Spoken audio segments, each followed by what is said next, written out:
জীৱন নদীৰ দুয়ো পাৰে সপোনৰে বালি ঘৰ পলে গঢ়ো পলে ভাঙে শেষ নাই সংগ্ৰামৰ সৰু সৰু হেঁপাহবোৰে মায়াখন আশাৰ সুৰবোৰে জীয়াই ৰাখে জীৱনক জীৱন নদীৰ ঢৌ জীৱন নদীৰ ঢৌ জীৱন নদীৰ ঢৌ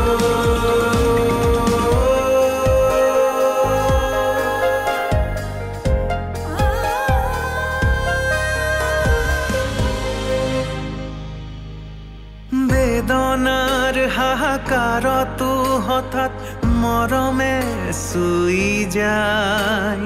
কাৰোবাৰে শাৰী মাততে জীৱনে প্ৰাণ পায় আকৌ নতুন নতুন লাগে পৃথিৱীয়ে ৰিঙিয়াই মাতে জীৱন নদীৰ ঢৌ জীৱন নদীৰ ঢৌ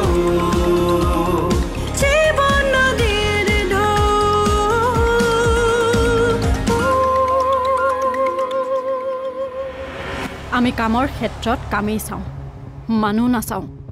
মোৰ ক্ষেত্ৰত মানুহ চাব লাগিব তুমি যে এই সিদ্ধান্তটো একমাত্ৰ মোৰ বাবেই লৈছা সেইটো মই জানো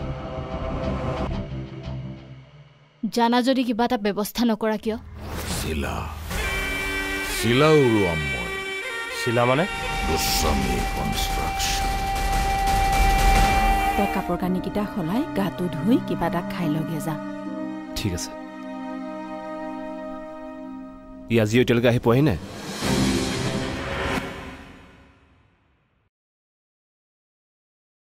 কাণ্ড জ্ঞানবোৰ কেতিয়া আহিব তাৰ দাদা তই আৰু বৌয়ে তাক ইমান বেয়া পাও কিয় মাক ডক্টৰৰ ওচৰৰ পৰা আনি সি আধা ঘণ্টামানৰ আগত ওলাই গৈছে কি কৰিব গৈছে কি কৰি আহিব বাহিৰত গৈ বজাৰ কৰি আনিব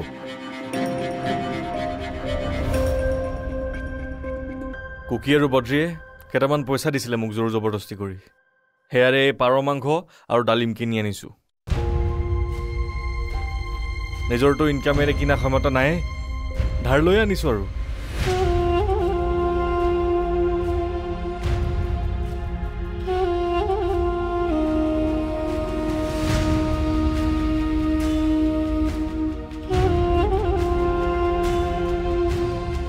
হেল্ল'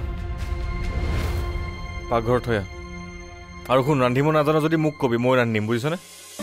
তোতকে মই ভালকেই বনাব জানো বৰ ওলাইছে কুকটো মাক ডালিম খোৱা তইও দেখোন এসোপা ডালিম আনিলি মাক লাগিয়ে থাকিব নহয় আৰু শুন এই ডালিম অকল মাৰ বুজিছনে আৰু মাজে মাজে বাবুৱে খাব তই হাত নিদিবি কিন্তু বুজিছনে হ'ব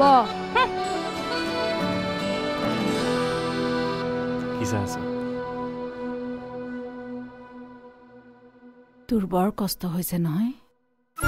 তই আৰু দেউতাই মোৰ কাৰণে যিখিনি কষ্ট কৰিছ তাৰ তুলনাত মোৰ কষ্ট একোৱেই নহয় আজি তোৰ এই যি অৱস্থা হৈছে সেইটো মোৰ কথা চিন্তা কৰি কৰিয়ে হৈছে নহয় মোৰ এইটো আগৰ পৰাই আছে ৰুমত কোনো নাই এতিয়া তাৰৰ পৰা বচাব নালাগে তই মোক হেল্ল'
হেল্ল'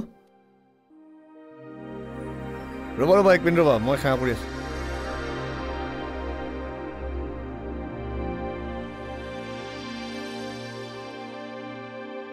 কি হ'ল মই কিবা এটা কৰি আছোঁ মালিকৰ লগত মই কথা পাতিম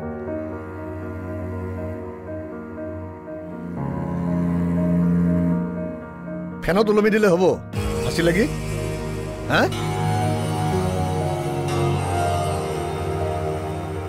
তুমি এইবোৰ চিন্তা কৰিব নালাগে মই কিবা এটা কৰি আছোতো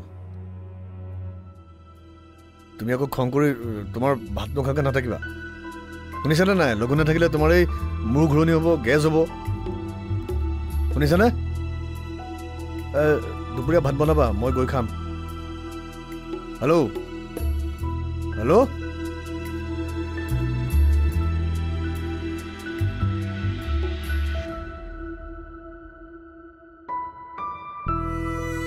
ভগৱান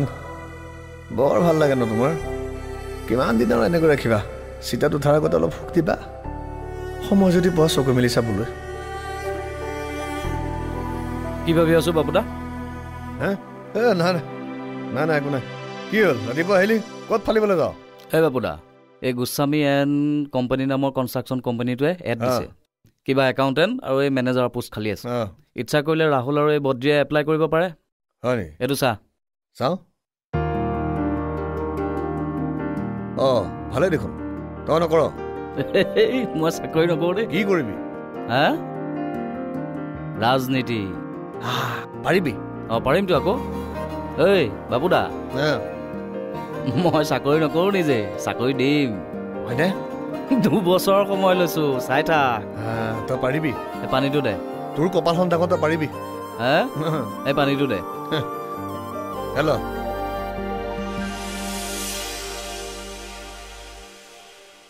চা ভাইটি তই এইবোৰ ৰাজনীতিৰ পাকত নপৰিবি মোৰ মতে তই আন্দোলন কৰাৰ বাবে ছ'চিয়েল মিডিয়াত ক্ষমা খোজ সিহঁতে বেনবোৰ উঠাই ল'ব তোৰ ওপৰৰ পৰা দাদাইতো কৈছেই তুমি মাথো ক্ষমা খুজিলেই হ'ল দাদাই কিবা এটা ব্যৱস্থা কৰি দিব মই কিয় ক্ষমা খুজিব লাগে মই কি কৰিছোনো মই মাথো সকলোৰে লগত গৈ এই বস্তুৰ বাঢ়ি যোৱাৰ দামৰ বাবে আমাৰ ঘৰত যে অসুবিধাৰ সৃষ্টি হৈছে সেইটো কৈছোঁ আৰু দাদা মোক চৰকাৰে বেন কৰা নাই এই চৰকাৰক পতাবলৈ আমাৰ এছ'চিয়েশ্যনৰ কেইটামান মানুহে মোক বেন কৰিছে এই মন্ত্ৰী বিধায়ক চাগে গমেই নাপায় আচল বাতৰিটো কি হয় মোৰ ড'প টেষ্টৰ ৰিজাল্টটোৱে চাগে আচল বুলি ভাবি থৈ দিছে তুমি ক্ষমা খুজিলে চাকৰি এটা কথা আশা কৰিব পাৰি আৰু নহ'লে কি কৰি থাকিবা এনেকৈ জেদ ধৰি থাকিবা সদায় লগৰ ল'ৰাৰ পৰা পইচা ধাৰ লৈ আনি ঘৰলৈ ডালিম আৰু পাৰ মাংস লৈ আনিবা এনেকৈ জীৱনটো পাৰ হৈ যাব তুমি চিন্তা কৰিব নালাগে মই কিবা এটা যোগাৰ কৰি ল'ম চাকৰি এটা কিন্তু মই কাৰো ওচৰত গৈ ক্ষমা খুজিব নোৱাৰোঁ মিডিল ক্লাছ ফেমিলি এই মিডিল ক্লাছ ফেমিলিক মই ওচৰৰ পৰাই পাইছোঁ এই ৰজত গোস্বামী আজি হৈ মই কিন্তু সেই আগৰ দিনবোৰ পাহৰা নাই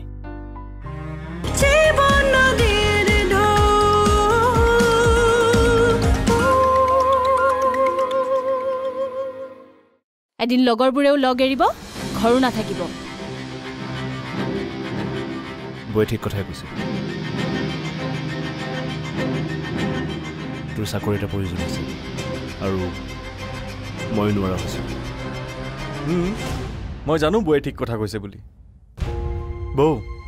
তুমি চিন্তা কৰিব নালাগে মই কিবা এটা যোগাৰ কৰি ল'ম চাকৰি এটা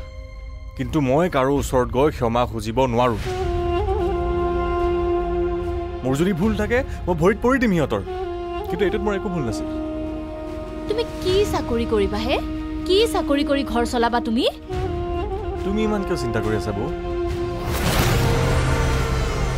এখন ঘৰকো ভাঙিব নিদিওঁ আৰু ইয়াৰ কঁকালো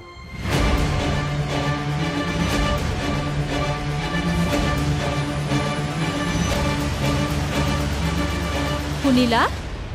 তোমাৰ ভাইৰাক কথাৰে নোৱাৰি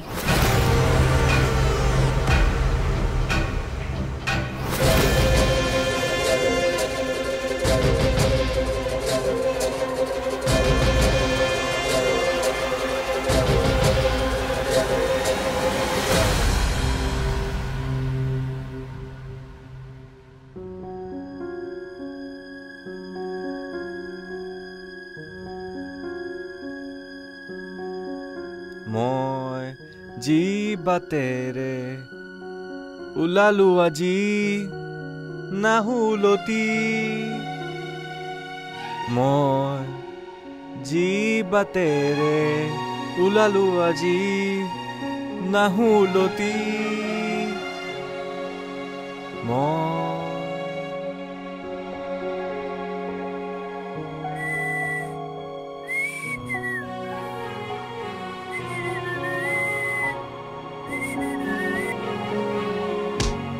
মই জানিছিলোঁ তই ইয়াত থাকিব বুলি ল কি এইটো এই কোম্পানীত চাকৰি ওলাইছে 25,000 ষ্টাৰ্টিং কি কওঁ এপ্লাই কৰি দে ওপৰলৈ বাপুদাৰ দোকানত দিলেহি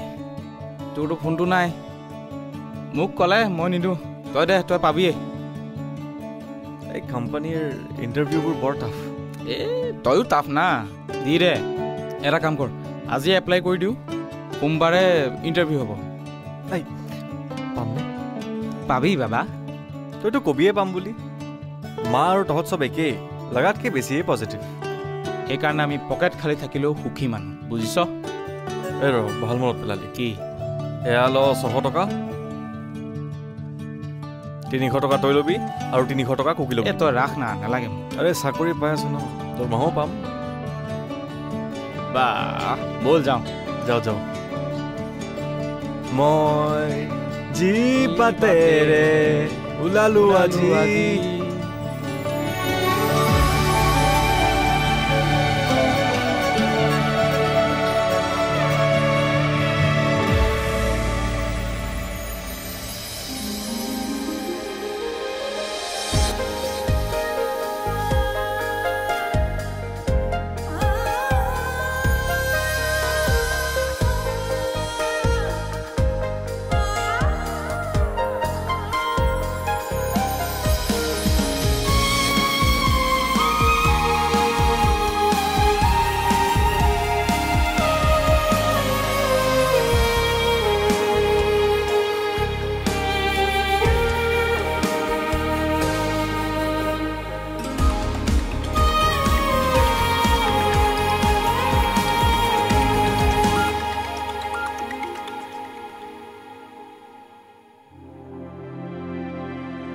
এক্সিলেণ্ট দত্ত মই প্ৰেডিক্ট কৰিছিলোঁ গুড গোয়িং দত্ত আপুনি এটা কাম কৰিব এই কাগজ পত্ৰ ঠিক কৰিব মই নিজে ইণ্টাৰভিউত বহিম চিয়'ৰ তাইতো থাকিবই আৰু এটা আপুনি কাম কৰিব এই গোটেই এপ্লিকেশ্যন তেওঁলোকৰ বায়'ডাটা অনুৰাধত দি পঠাব অ'কে বাই লগ পাম আচ্ছা তই কচোন কিমান ল'ৰাই এতিয়ালৈকে এপ্লাই কৰিলে প্ৰায় 1500 ল'ৰাই এপ্লাই কৰিছে আমি আজি ৰাতিপুৱা এডভাৰটাইজ দিছিলোঁ 6-7 ঘণ্টাৰ পিছত প্ৰায় 1500 থলুৱা শিক্ষিত ল'ৰাই এপ্লাই কৰিছে ভাবিছাচোন তই কিন্তু আমাৰ অসমীয়া মানুহৰ কামত পালমৰা স্বভাৱ এটা আছে বুলি বদনাম আছে আৰু সেইটো হ'লে আমি মিছন ছাকচেছ কৰিব নোৱাৰিম সেই বুলিতো আমি আৰু আমাৰ ল'ৰাবিলাকক বঞ্চিত কৰিব নোৱাৰোঁ তই শুন আমাৰ চৰকাৰী হিচাপ মতে 2019লৈকে প্ৰায় 18 লাখ শিক্ষিত নিবনুৱা আমাৰ আছিল আৰু এতিয়াতো কিমান বাঢ়িছে চা আৰু তাৰেই বেছিভাগ মিডিল ক্লাছ ফেমিলিৰ তোমাৰ মুখৰ পৰাই শুনিছোঁ কাৰণ মই মিডিল ক্লাছ ফেমিলিক ভালকৈ বুজোঁ মিডিল ক্লাছ ফেমিলি এই মিডিল ক্লাছ ফেমিলিক মই ওচৰৰ পৰাই পাইছোঁ এই ৰজত গোস্বামী আজি হৈ মই কিন্তু সেই আগৰ দিনবোৰ পাহৰা নাই আজি মোক দেখি কোনেও কল্পনাই কৰিব নোৱাৰে মই কিমান ষ্ট্ৰাগল পাৰ কৰিছোঁ মই কৰোঁ দেউতা এনেই তুমি এইবোৰ কথা কৈ নাথাকা চ' প্ৰাউড অফ ইউ মিটু বাকী সোমবাৰে গম পাম তোমাৰ থলুৱা ল'ৰাই তোমাৰ নিচিনা কষ্ট কৰিব পাৰে নে নাই চেলেঞ্জ নেকি ভাবিব পাৰা একচেপ্টেড বৰ বেছি দুধুৰ মধুৰ অৱস্থাত থাকিব নালাগে বোৱাৰী আৰু এনেকৈ থকাতকৈ তোমালোকে আগৰ সিদ্ধান্ত মতেই কাম কৰা ডাঙৰ ঘৰৰ পৰা ওলাই গৈ বাহিৰত থাকিলে সি সুখী হ'ব দেহাটো দৌৰি আহি তোমাৰ বুকুৰ মাজত সোমাব।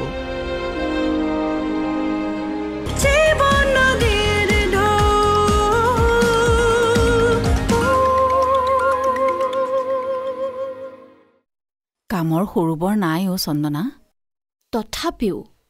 ৰাহুলে কিয় প্ৰাইভেট কোম্পানীত চাকৰি কৰিব বিচাৰিছে? আজি কাম আছে কাৰণেহে ৰাখিছে, কাইলৈ নাইকিয়া হ'লে চাটাই কৰি দিব। তাৰপিছত ঘৰৰ অৱস্থা কি হ'ব? আকৌ একে। মই এই দুধুৰ মুধুৰবিলাকত থাকিবলৈ বেয়া পাওঁ।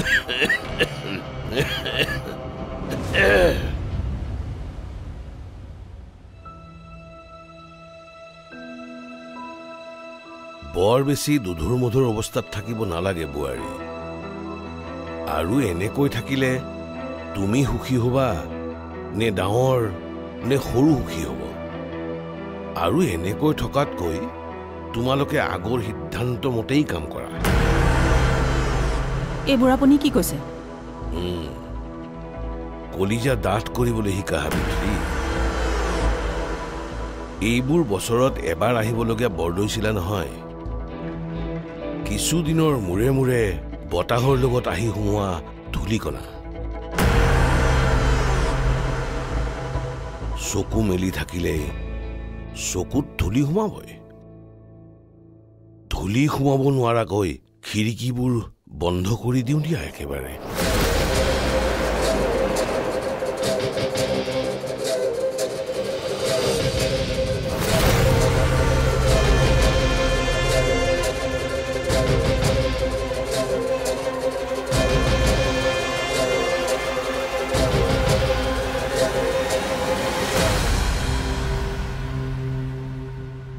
চকুৰ সন্মুখত থাকি কষ্ট পোৱাতকৈ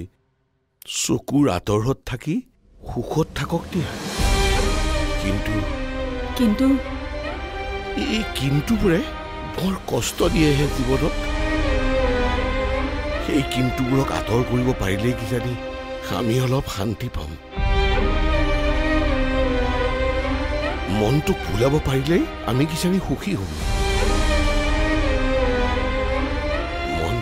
এটা ফাঁকি দিওঁ দিয়াচোন।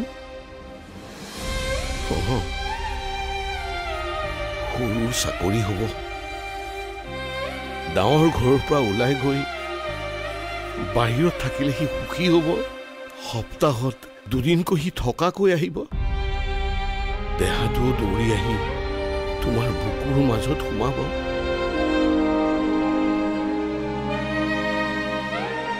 আৰু বোৱাৰীয়ে নতুন ঘৰত গৈ নতুনকৈ শিকা নতুন নতুন ৰেচিপি বনাই আমাক দুয়োকো খুৱাব ৰান্ধি ৰান্ধি। ফাঁকি দিওঁ দিয়া দুয়োজনে। জীৱন নদীৰ দুয়ো পাৰে সপোনৰে বালি ঘৰ। পলে গঢ়ো পলে ভাঙে শেষ নাই সংগ্ৰামৰ। সৰু সৰু হেঁপাহবোৰে মায়াখন আশাৰ সুৰবোৰে জীয়াই ৰাখে জীৱনক জীৱন নদীৰ ঢৌ। জীৱন নদীৰ ঢৌ, জীৱন নদীৰ ঢৌ।